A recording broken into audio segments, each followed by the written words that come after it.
Kaya po pala na-denied ako 2 beses kasi ang ina-apply ko is tourist visa. Dapat pala visit visa at may round trip ticket na ako noon kasi binilhan ako ng BF ko. Kaya please, wag nyong gawing pareho lang yung tourist visa at visit visa. Walang problema if kukunin tourist visa or visit visa. Kasi the same lang yan. They are very different. Okay? If sasabihin nyo na kaya nyong gastusan yung sarili nyo, yung pera nyo talaga, yung money sa inyo talaga galing, may earnings kayo, may savings kayo, then go ahead. Pero, if sa monthly sahod nyo pa lang, imposible na kaya nyong gastusan yung trip nyo.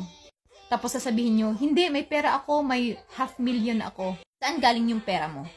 Okay? Huwag nyong gawing engot yung taga-embassy.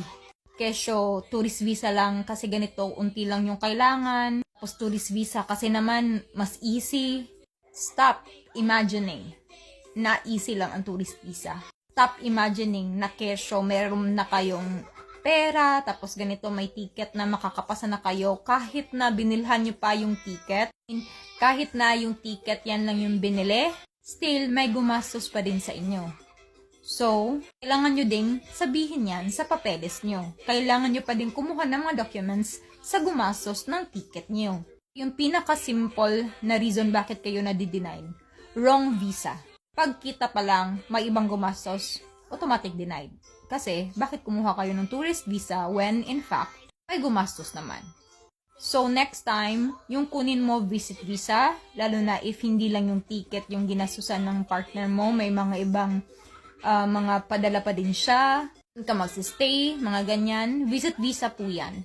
Ito kasi talaga yung commonly sinasabi ng ibang tao na hindi, the same lang yan, okay lang yan, tourist visa daw kukunin ko kahit na, hindi nga tourist visa yan, visit visa yan if may pupuntahan ka.